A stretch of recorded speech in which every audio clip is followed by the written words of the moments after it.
अस्सलामुअलैकुम स्टूडेंट, उम्मीद करती हूँ आप सब खैरियत से होंगे। आज के इस वीडियो में हम अपने टेस्ट नंबर 2 जो हमारे पास न्यूमेरिकल का टेस्ट था, चैप्टर नंबर 2, उसकी एक्सप्लेनेशन देखेंगे। टोटल 5 क्वेश्चन मैंने आपको दिए थे इस टेस्ट में, पांचों न्यूमेरिकल बेस्ड थे।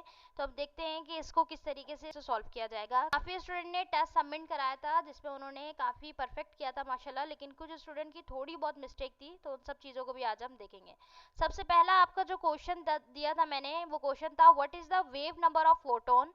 इस क्वेश्चन में आपसे वेव नंबर पूछा गया है फोटोन का, जो कि प्रोड्यूस होगा जब इलेक्ट्रॉन फॉल करेगा फ्रॉम n6 से, यानी n लेवल 6 से और n लेवल 2 से।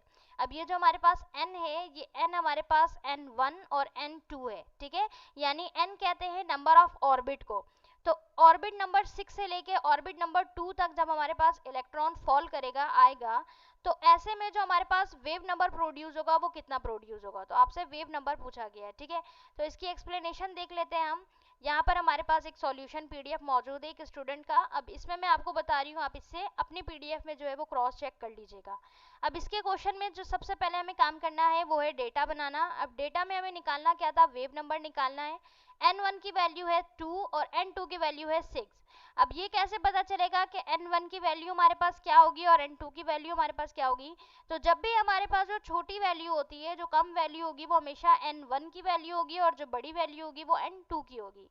n2 हमेशा हमारे पास वो ऑर्बिट होता है जहां से इलेक्ट्रॉन फॉल करता है, जहां से इलेक्ट्रॉन आ रहा होता है, ठीक है। और जिस पर आ रहा होगा, जिस ऑर्बिट के ऊपर आएगा, वो हमारे पास कहलाएगा n1, ठीक है। और n2 जहां से आ रहा है। अब हमारे पास इसका जो फॉर्मूला है, सॉल्यूशन के बाद सबसे पहले हम फॉर्मूला लिखेंगे। फॉर्मूला हमारे पास वेव नंबर का लगेगा, जो हमने ड्राइव करना सीखा था इसी चैप्टर में।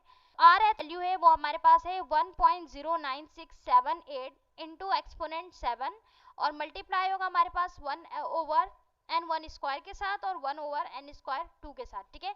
तो ये हमारे पास जो वैल्यू है n1 की वो थी 2, 2 का स्क्वायर ले लेंगे। n2 की वैल्यू थी 6, 6 का स्क्वायर ले लेंगे, ठीक है। यहाँ पर हमारे पास same as it is R H की वैल्यू ऐसी रही। 4 आ गया हमारे पास 2 का स्क्वायर, और 36 आ गया 6 का स्क्वायर, ठीक है। अब यहाँ पर स्टूडेंट ने क्रॉस मल्टीप्लिकेशन मेथड को यूज किया है। हो सकता है आपने कोई और सा मेथड यूज किया हो, ठीक है। क्रॉस मल्टीप्लिकेशन किस तरह की जाती है, हम यहाँ से क्रॉस मल्टीप्लाई कराएंगे और नीचे से मल्टीप्लाई होगा, सही है। तो क्रॉस मल्टीप्लिकेशन में तीनों साइड से यहाँ पर क्या होता है, मल्टीप्लाई हो रहा होता है। अब देखिए हमारे पास 1 मल्टीप्लाई होगा 3 6 से, यानी 36 से, आंसर आएगा 36। 4 से मल्टीप्लाई होगा 1 तो आएगा 4। 4 को मल्टीप्लाई करेंगे 36 से तो आंसर आएगा 144। तो ये हमारे पास हो गया क्रॉस मल्टीप्लिकेशन। इसको मजीद सॉल्व करेंगे किस तरह, 36 को माइनस करेंगे 4 के साथ और डिवाइड करेंगे 144 के साथ। नाउ अब हमने 36 को मल्टीप्लाई किया 4 के साथ, तो आंसर आपके पास माइनस किया 4 के साथ, तो आंसर आया 32। नाउ 32 को हम डिवाइड करेंगे 144 से, तो आंसर आएगा 0.222। नाउ आर एच की जो वैल्यू थी, इसको सिंपली मल्टीप्लाई कर 0.22 से। तो आप चेक करिएगा कि आपका आंसर क्या आ रहा है। जो भी मेथड आपने अप्लाई किया है, चाहे क्रॉस मल्टीप्लिकेशन किया हो, ठीक है, यहाँ पर क्रॉस मल्टीप्लिकेशन किया हो या कोई और आपने मेथड अप्लाई किया हो, नाउ हमारे पास इसको मल्टीप्लाई करने, डिवाइड करने के बाद जो आंसर आएगा उसको सिंपली हमने क्या करना है, मल्टीप्लाई करना है आर एच के साथ, क्योंकि ये हमारे पास क्या है, ये अकॉर्डिंग टू फॉर्मूला है, सही है। नाउ अब हमने इन दोनों को मल्टीप्लाई किया तो आंसर हमारे पास आया 0.243 इंटू 10 की पावर 7, सही है। यही आंसर आप सबका आना चाहिए। एक बार अपना आंसर आप अपने पीडीएफ में क्रॉस चेक जरूर कीजिएगा। ना हमारे पास क्वेश्चन नंबर 2 जो है स्टूडेंट, उसमें आपसे पूछा गया था इलेक्ट्रॉनिक कॉन्फ़िगरेशन ऑफ फॉलोइंग। दो मैंने आपको यहाँ पर क्वेश्चन दिए गए थे जिनके इलेक्ट्रॉनिक कॉन्फ़िगरेशन आपको निकालने थे, सही है। पहला आपको दिया गया है सोडियम, दूसरा आपको दिया गया है ऑक्सीजन। सोडियम की वैल्यू हमारे पास दी गई है 11, यानी सोडियम हमारे पास क्या होता है, 11 होता है एटॉमिक नंबर इसका। नाउ अब हमारे पास यहाँ पर एक चीज जो नोट करने वाली है वो है प्लस साइन। यहाँ पर सोडियम के ऊपर प्लस साइन लगा हुआ है, इसका मतलब कि यहाँ पर इसने एक इलेक्ट्रॉन को लूज किया है, सही है। तो जब हमारे पास 11 इलेक्ट्रॉन को माइनस करेंगे 1 इलेक्ट्रॉन में, यानी 11 में से 1 माइनस किया तो आंसर आया 10। तो टोटल आपको 10 इलेक्ट्रॉन की इलेक्ट्रॉनिक कॉन्फ़िगरेशन लिखनी है, ठीक है। तो 10 इलेक्ट्रॉनिक के लिहाज से अगर हम इलेक्ट्रॉनिक कॉन्फ़िगरेशन बनाएंगे तो वो कुछ ऐसी बनेगी, यानी 1s स्क्वायर, 2s स्क्वायर और 2 के ऊपर p6, ठीक है, 2p6। तो अगर हम देखें तो 2 + 2 हो गया 4, और 4 + 6 = 10। तो ये हो गई इसकी इलेक्ट्रॉनिक कॉन्फ़िगरेशन। दूसरा सवाल जो है इसमें थोड़ी सी टाइपिंग एरर है, टाइपिंग मिस्टेक है। यहाँ पर मैंने सवाल में आपको दे दिया था z इज इक्वल टू 8, जबकि यहाँ पर होना चाहिए z इक्वल्स टू 18, ठीक है। तो इन स्टूडेंट ने दोनों तरीके से जो है वो सॉल्व किया है। अब आपने क्या करना है, आपने चेक करना है, अगर आपने z इज इक्वल्स टू 8 भी सॉल्व किया तो कोई मसला नहीं है, लेकिन सॉल्व आपने परफेक्ट किया है या नहीं आप चेक कर लीजिएगा, ठीक है। अब हम देख लेते हैं, अगर z को हम 8 के अकॉर्डिंग सॉल्व करेंगे तो इसकी इलेक्ट्रॉनिक कॉन्फ़िगरेशन क्या बनेगी। अब हमारे पास लिखा हुआ है 1s स्क्वायर और 2s स्क्वायर, यानी कि इसकी इलेक्ट्रॉनिक कॉन्फ़िगरेशन इन्होंने निकाली है। सबसे पहले आपके पास आ जाएगा 1s2, दूसरा आ जाएगा 2s2, तीसरा हमारे पास जो बच जाएगा वो हम लिख देंगे 2p में, तो 4 बच गया 2p4, ठीक है। तो ये हमारे पास हो गया 2 2 4 और प्लस 4 इज इक्वल्स टू 8, तो ये हो गया 8 के अकॉर्डिंग। ना अगर हम बात करें 18 के अकॉर्डिंग तो इसकी इलेक्ट्रॉनिक कॉन्फ़िगरेशन कैसी बनेगी, तो ये इन्होंने दूसरा मेथड लगाया है, आप इसको स्किप कर सकते हैं, सही है। दूसरा हमारे पास जो 18 है वो हमारे पास है 1s2, 2s2, 2p6, 3s2, 3p6, ठीक है। तो हमारे पास हो गए 2 + 2 4, और ये हमारे पास हो गया 6 10 इज इक्वल्स टू हमारे पास हो गया 6 16, और ये हमारे पास 2 हो गया 18, सही है। तो ये हमारे पास आ गया 18 का इलेक्ट्रॉनिक कॉन्फ़िगरेशन। अगला सवाल हमारे पास है क्वेश्चन नंबर 3। इलेक्ट्रॉनिक कॉन्फ़िगरेशन को लेके ज़्यादा आपने वरीड नहीं होना है, इंशाल्लाह इसकी अपकमिंग वीडियो जो आएगी वो चैप्टर नंबर 2 की इलेक्ट्रॉनिक कॉन्फ़िगरेशन को इन डिटेल डिस्कस करेंगे, सही है। हमारे पास क्वेश्चन नंबर 3 में पूछा गया था calculate the radius of hydrogen in 4th orbit, Bohr constant की वैल्यू भी आपको सवाल में दी गई है। तो जो हमारे पास रेडियस है वो मालूम करना है आपको, ठीक है। सवाल में रेडियस मालूम करना है। सवाल में दिया क्या क्या गया है आपको, हाइड्रोजन 4th ऑर्बिट, यानी आपको नंबर ऑफ ऑर्बिट यानी n की वैल्यू बता दी गई है।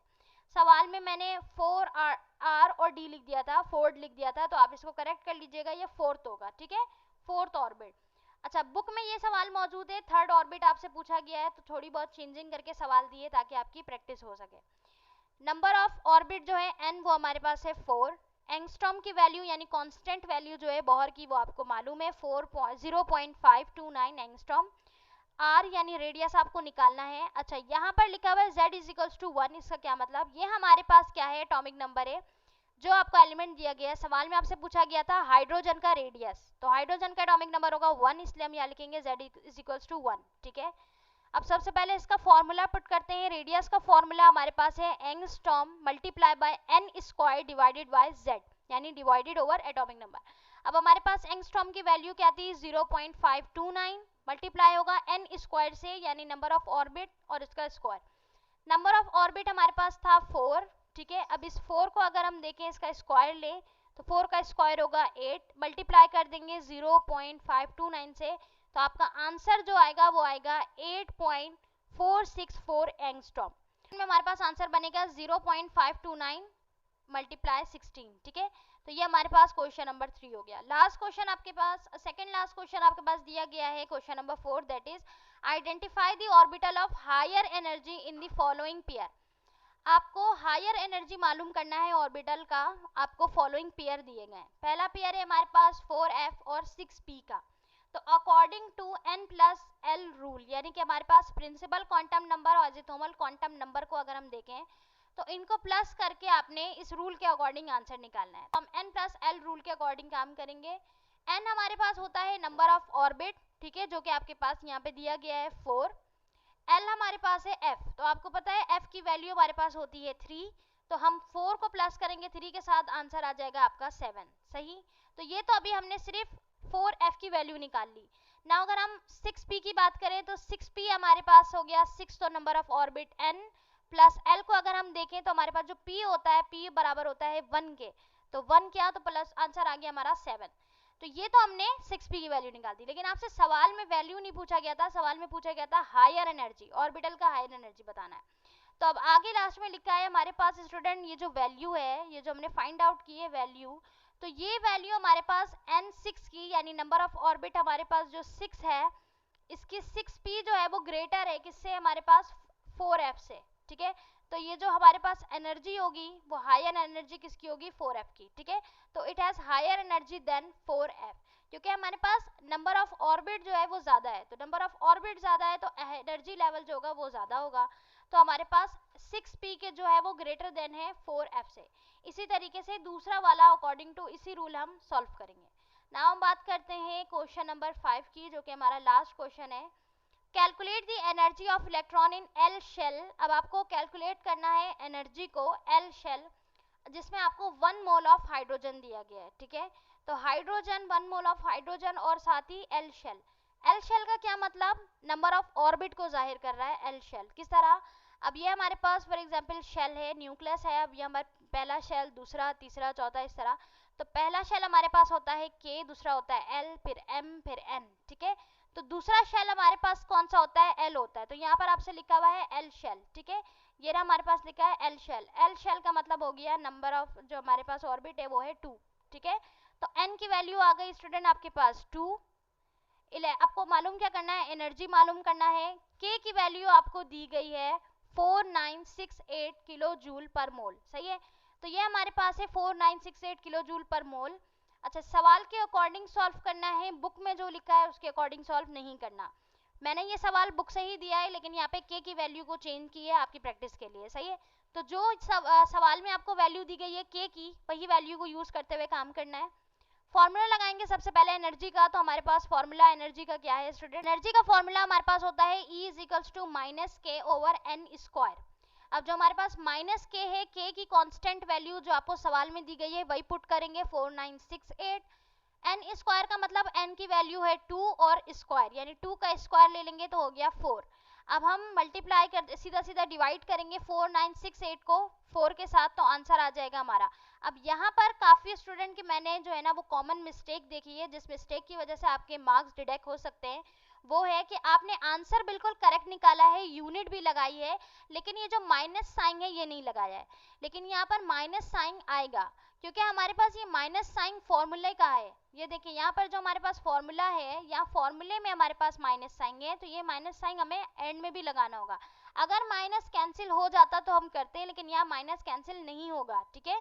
तो -1242 आपका आंसर आएगा, यूनिट आएगी किलो जूल पर मोल। तो ये हमारे पास लास्ट क्वेश्चन थे। ये क्वेश्चन आपके पास जो है ना ये प्रैक्टिस क्वेश्चन थे, आपके टेस्ट क्वेश्चन थे, जो कि मैंने सॉल्व करा दिए हैं। आई होप आपको क्लियर हो गया होगा। अब वो स्टूडेंट जो ग्रुप में ऐड नहीं है, तो वो यहाँ से क्वेश्चन को कॉपी कर लें और प्रैक्टिस कर ले, ताकि आपको एग्जाम में काफ़ी हेल्प हो जाए।